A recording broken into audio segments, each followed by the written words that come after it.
What is the scariest situation you've been in and thought I'm not getting out of this alive? Serious.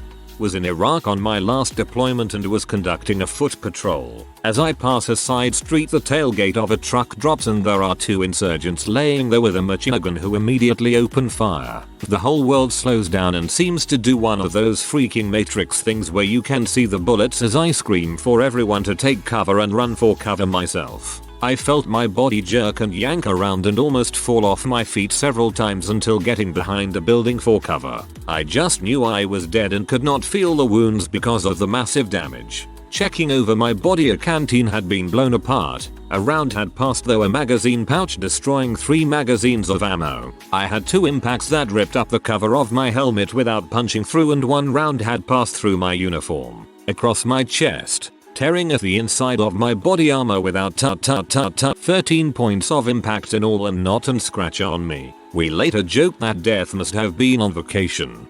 Holy crap, you must have used up all your luck. My insane cousin decided it would be fun to dangle me by my ankles over a 5-story balcony. I was 5. I just remember looking at the ground so far below me and screaming at the top of my lungs. It felt like hours but probably only lasted a minute or 2. Then my dad saw what was happening and my cousin was grounded for the rest of vacation. I got caught in an avalanche while skiing in Colorado once. I was completely buried by the snow, so much so that it was like I was being suspended in the middle of the air. I couldn't even tell which way was up.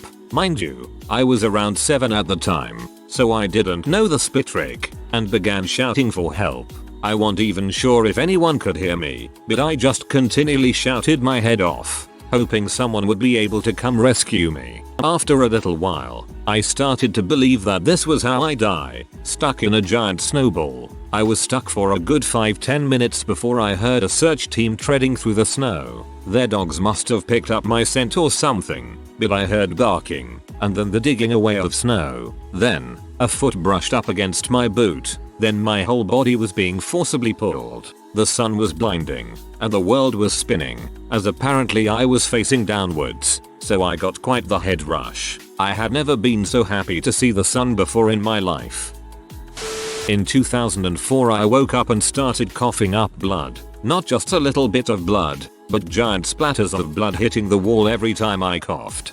Think of the movie Exorcism but with blood and not pea soup. I immediately had a panic attack and thought that I was going to die. I woke up my mom to get help and tell her goodbye. She called the ambulance and I spent the next 7 days in the intensive care unit. Eventually, they found that I had a serious infection that, as the pulmonologist put it, shredded my right lung. The infected tissue tore off of my lung and fell to the bottom where it abscessed. Every time it moved, the abscess would rip the artery in my lung open and I would cough up about a liter of blood. The doctor had to cut 18 pieces of my lung out. Luckily, I survived, but I get short of breath easily. See, this scares me the most. Other times it's people doing crazy stuff, or accidents on the motorway. But this can happen at any time, to anyone, no matter how safe your life is. Terrifying. Glad you're okay. I woke up in a heap of twisted metal. My first thought was about the excruciating pain in my arm. I recognized it was broken in a very foggy way, as if it was no big deal. Then I realized my head was pounding. Realizing I had all my limbs, I started to think about my situation. I was driving on the interstate. Now I'm in what seems to be a ball of metal. As I turned my head to look around, I noticed 2 things. I'm not on the road anymore and I'm bleeding from my head. I'm bleeding from my head, arm, and shoulder. And when did I end up on the passenger side of the car? I was wearing my seatbelt. I don't know how long I waited there. I tried to find my cell phone to make a call but I couldn't find it. I feel myself growing weak. While it seemed the cuts on my shoulder and head were nothing, my arm was really bleeding. A lot. I could see the bone, so it's not really a surprise. I passed out under my passenger seat thinking, so this is how I'm gonna die. I was terrified really. It seemed like I was there forever, in a fuck ton of pain, watching my own blood pool around me. I'm trapped, and by the time this thought crosses my mind, I'm too weak to do anything anyway. For just a moment panic hit, then I calmed myself. Not in any way that would be logical, unless you hit your head and lost like half your blood. My justification for dying being okay with things like having a good hockey season, and finally sitting down to watch Shawshank Redemption. But deep down I was still scared. I was certain I would die there. I lost a lot of blood, broke 3 ribs, suffered a concussion, a compound fracture of the radius and ulna, 4 arm bones, and a handful of scrapes and cuts and bruises. I have no idea what happened. Witnesses said I was hit and run by an Escalade and my car rolled a few times, maybe 3, maybe 4. Investigation showed that my seatbelt was still buckled, but the belt itself broke. Firefighters cut me out and did a great job, I would have to say. Doctor told me that if they took their time I might have died in the ambulance, or in my car. I'm glad you made it. I was 10 when it happened to me. Drunk driver crossed the yellow lines and hit us head on. I made it. Mom didn't. It's hard to describe that experience of having everything right with the world 1 second and the next you're trapped in a heap of twisted steel and blood, and you don't know why. I'm not sure if this is a compliment, but you did it very well. Was electrocuted in the wet grass and couldn't let go of the cable for a few seconds. Got out of the pool as a young kid and went to turn the power to our filter off, which was on the house. Grabbed the switch to turn it and couldn't let go as my entire body started to feel weird. It's not like painful, it's just such an uncomfortable OMFGWTF is going on, let the frick go now feeling. Very scary. It was actually around 3 AM. One night last week. I woke up to pounding on my front door, and then I heard someone fiddling with the doorknob, then more pounding on my front windows. I was sleeping in the living room, back of the house, and I got up to stand in a corner where no one would be able to see me. I don't know why. I guess I was just scared and that was my reaction. Then I heard pounding on my living room windows, which look right into where I sleep, some noise on the back deck, and then nothing. I'm a single woman living alone in a giant 4-bedroom house in a crappy neighborhood. So yeah, I'm not sleeping too well lately. Heck no. Incite some friends or family to stay the night a few days. I'm a man and I wouldn't do that crap alone. You're a brave soul.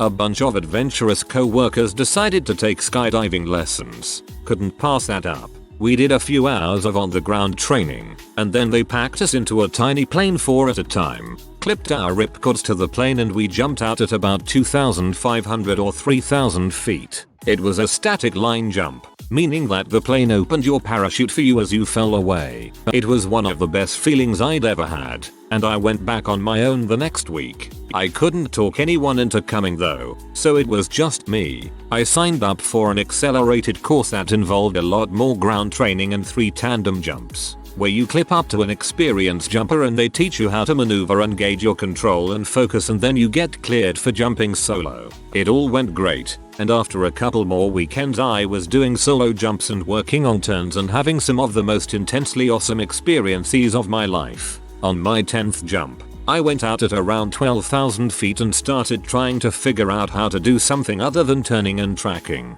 I'd drop a shoulder and the world would start spinning all over, and I'd come back and try it again. I wasn't getting the hang of it at all, and kept trying to figure out what I was doing wrong. All of a sudden, I realized that I had gotten distracted and had completely forgotten about altitude. I hadn't checked my altimeter once the entire time. I didn't have a sense of how long I'd been falling. I was in the middle of a tumble, and the ground, or what I could see of it as it was flashing up then down then sideways then behind me, seemed really close. Closer to me than it ever had before. I looked at my altimeter, but I had an overwhelming sense of urgency to make a decision. So rather than take the time to read and understand it or stabilize myself, I went for the ripcord. I was upside down and at an angle when my chute popped open.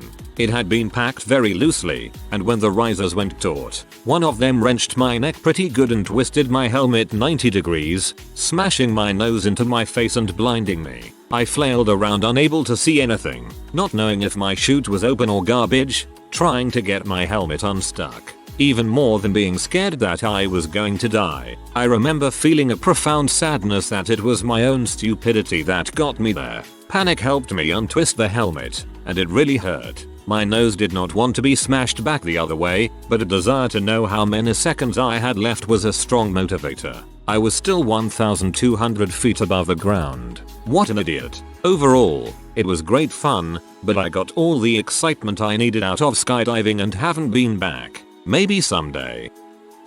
In the spring of last year I faced one of the most terrifying experiences in my entire life. I've been playing rugby for 5 years. One game, I went to make a tackle. My teammate who weighed 90 pounds more than me went in for the same tackle. The next thing I know, I'm on my back with a bloody mouth, and my teammates and coaches are kneeling over me. Turns out that the top of his head smashed me in the mouth, busting my lip wide open and jarring my brain significantly. 2 weeks later I woke up at 2 AM complaining of a severe headache and sore eyes. So my mother takes me to the ER, unsure of the lingering results of the injury. By the time they finally call us in from the waiting room, I can barely walk straight. They take me into a dark exam room where I lay down on one of the hospital beds. The pain progressively gets worse, so I call the nurse. She comes in and tells me to stand up, after which I immediately vomit. So they bring me into a treatment room and start pumping me with a variety of migraine medicines via IV. The whole time I have this slight throbbing pain behind my eyes. After the 5 different medications, I turn my head to tell my mom something, but no words come out, just incoherent babble. So I try again, same thing. Something was wrong. Then came the excruciating pain. My brain was literally being crushed and nobody knew what was happening or what to do. After what felt like hours of agony, they pumped enough morphine into my system to dull the pain. At this point I still can't walk. My skin is tingling, my muscles aren't responding properly, and my vision is blurry. After a revealing CT scan, the head neurosurgeon was called in to perform an emergency surgery at 5 in the morning. He drilled 2 holes in my skull to release the pressure of the fluid, as well as 2 small tubes to drain whatever was still being produced. So here I am a year later to tell the story of a freak accident that went down in the record books of the hospital where I stayed for 3 weeks. Thanks for taking the time to read this, everyone. TLDR. One of the most terrifying experiences of my life was when rugby injury ruptured an arachnoid cyst in my brain, causing it to leak cerebrospinal fluid into the subdural cavity, essentially crushing my brain over time. Nobody knew what was happening, or what to do. I was dying of it all. The scariest part was witnessing the successive breakdown of bodily functions. Walking, talking, seeing, feeling, moving, slowly feeling myself die. I was taken to the emergency room in septic shock from an abscessed tooth. I had been having a toothache for a few weeks, but it wasn't so bad. I woke up that morning in so much pain I thought my eye was going to fall out, and then I don't remember much more until I was in a hospital bed being pumped full of drugs and fluids to get my blood pressure back up. I crashed again during the CT scan and I really thought I was going to die. It was so scary. I had just had the contrast dye put in me and thought I had peed myself, and then my blood pressure bottomed out again. My last thoughts were I'm about to die in a puddle of pee. I don't remember again until my parents were there. They told me what had happened and a nun came in and told me her church was paying my hospital bill. 3 days later I woke up in my bed at home hallucinating an alligator was at the foot of my bed. I devised a plan to leap out of bed and onto my dresser all the floor is lava style. It didn't work. I crumpled into a heap on my floor, and my boyfriend came in and filled me in on what all happened. I had literally almost died. It really changed my whole life. At first it really messed me up, and I can't say I'm not still kind of screwed up from it, but in all it was for the better. It got my life back on track and great things are about to happen. Welp, I'm gonna go brush my teeth right the frick now, holy crap. Climbed a 14,000 featuring mountain in the middle of winter. Got stuck in a freak snowstorm and spent 3 days soaking wet and shivering in a tent with 2 friends as the snow piled 4 featuring high. Ended up being rescued by search and rescue. The 3 of us got pretty close during that trip, in more ways than one. Stuck on a chairlift on a ski hill, in the middle of a blizzard, 100 feet over a ravine. Was 14 at the time. A storm moved in and they were shutting down the mountain. I begged the lift operator to let me do one more run. He relented and I went up. 5 minutes later the lift stopped moving. Before the whiteout closed in, I could see that I was parked over a rocky ravine. about 100 feet below me. As the minutes ticked by, and then a couple hours, it became clear to me that they'd forgotten all about me. Temps plummeted, wind picked up and my core temp started dropping. Options were few. Raise the bar and fall to my death or stay on the lift and die of hypothermia. I considered crawling up the chair and trying to make it to the cable above, then shimmy to the next tower, then down to safety. That all sounds like an easy, simple choice when you're sitting in your living room. It'd feel like sure death when you're sitting in the lift. Fortunately, when I didn't return home that night, my parents started calling around and eventually figured out where I was. In the wee hours of the night, I could hear a tracked grooming vehicle going up the mountain. I knew they had to be looking for me. Half an hour later, the lift started moving again and a SAR team met me at the top. Frostbite on the toes of my right foot and both my hands, but lived to tell about it. For a long time there I was absolutely convinced I'm not getting out of this alive. Rock slide in Yosemite National Park. I worked in the park and lived in the valley in a rock slide prone area. One night right before bed I heard what sounded like thunder, but remembered the sky was perfectly clear when I entered my tent just minutes earlier. I ran out of my tent and into a chaotic scene. My fellow employees panicked and were running falling downhill as the sound of thunder grew closer and closer. I hid behind the largest boulder I could find and expected rocks to come rolling past me any second. The sound was intense, frightening, and seemed to close in on my location with each passing moment. I thought it was the end. It seemed a decent way to die. What felt like minutes, but was likely just seconds. Later the rock slide stopped. I barely slept that night. Some employees needed stitches from cuts sustained during their flight, but otherwise no one was hurt. In the morning a couple of us went looking for the devastation and found the slide stopped roughly 100 yards from our tents. I felt very fortunate to have lived through that one. I got caught on a cliff top while snowboarding. 50-meter fall down onto rocks. No way of undoing my binding or climbing up to safety. I was stuck until 6 PM where I got airlifted out by helicopter after being stuck for 3 hours. First time I have truly feared for my life. Reading all these posts makes me not ever want to go back to snowboarding. As a kid playing on train tracks, my mom starts shouting at me. I look behind me and there is a train bearing down on me. Someone ran up there and pulled me off, but I was just stunned and couldn't move. I was in a car accident with my dad once. Actually, I've been in like 4 with him, but we were waiting at a red light. When it finally turned green, we started to go forward and out of the corner of my eye I saw a van coming from the right that looked like it was going too fast to stop at its red light. I shouted oh my god because there was really nothing else I could do as a passenger, and my dad slammed on the brakes, making us run into the side of the van. It still kind of shakes both of us because if I hadn't called out, my dad wouldn't have braked, and I would have been hit instead of us hitting the van that was going 45 miles per hour. Not a particularly long story, but around age 9, an older and much larger kid at some after-school daycare thing held me underwater at the pool. I immediately panicked, thrashing and struggling with this kid's slab of meat of a hand calmly holding my head just below the surface. After a minute or so I couldn't hold my breath any longer and inhaled a bit of water. For whatever reason I stopped thrashing, became very calm and pushed away from the kid with my feet, deeper into the pool. The kid let go of my head and I made it back to the surface where I proceeded to vomit, cry and cough up water for the next 10 minutes or so. TLDR. Day camps are a great way for your kids to exercise and meet new friends in a safe and well supervised environment. I love your TLDR.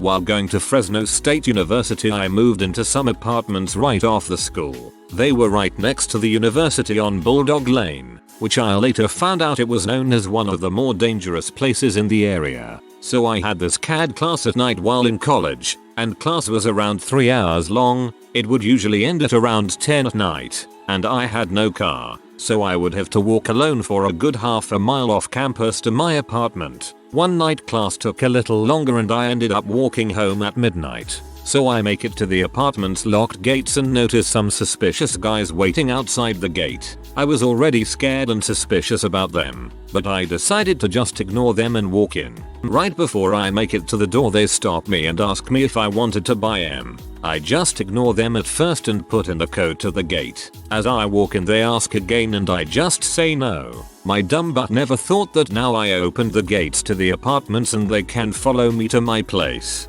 So I just try to walk normally to my place while trying to not crap my pants as they're following me. Next thing I know 2 more guys are in front of me. They pull out a knife and point it at me. The guys behind me then ask me, "You sure you don't want any?" I can't remember exactly what my response was. All I can remember was it was some sarcastic butt joke about what choice did I have. The guys behind me take out the drugs and ask for my wallet. Me all scared I just give it to them. He looks inside and laughs. Being in college, money is not something my wallet was familiar with. I did however have my school ID, some coins, and a condom. He pulls out a gun and says, "No cash on you and you still think you getting laid? Lucky you I don't got ammo on me today, so make that condom useful." He gives my wallet back and just dips.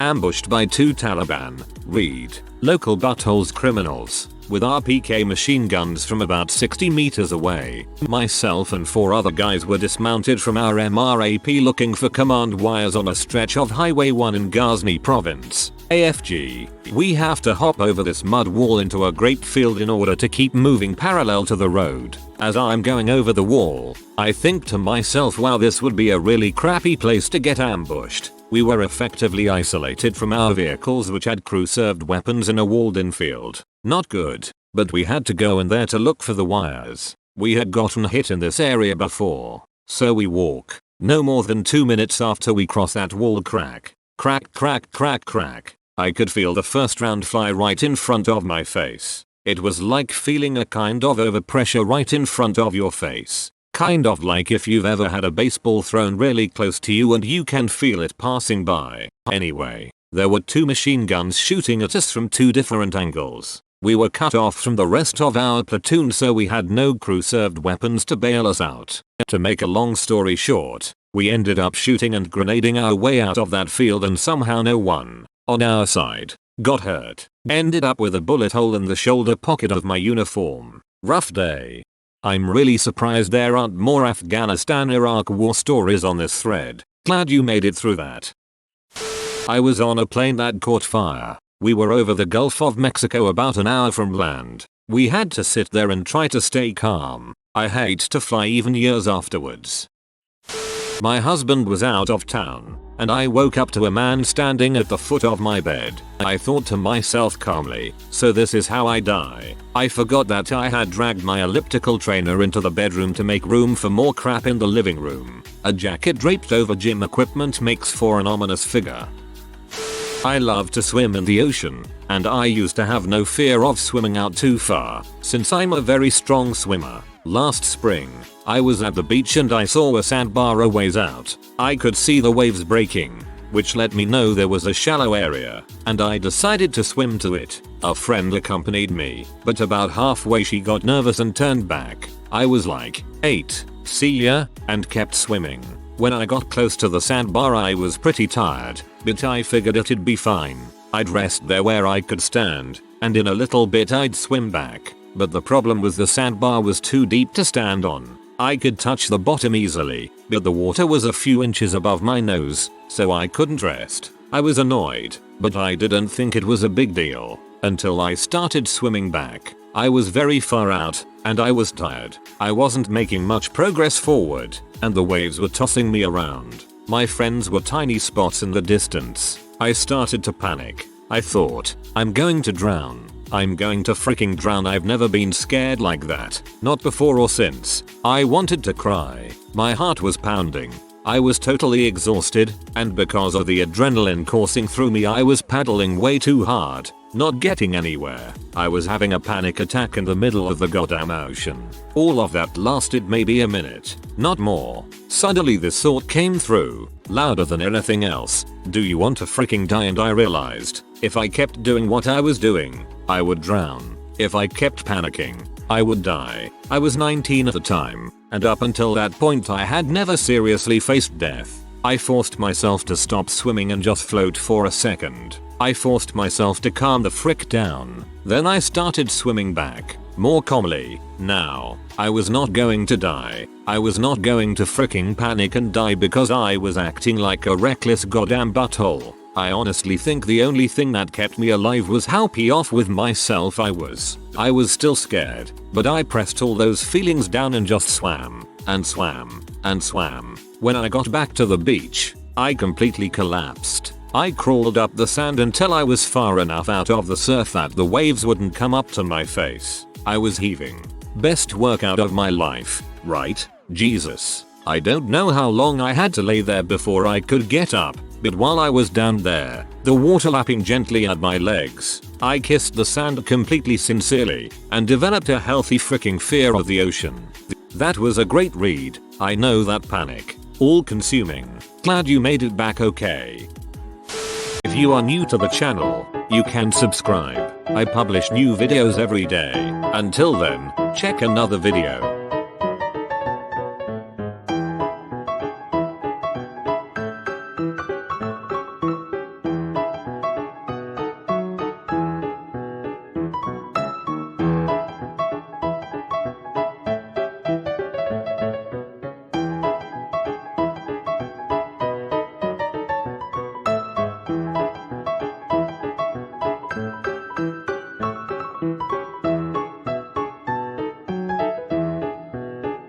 Bye for now.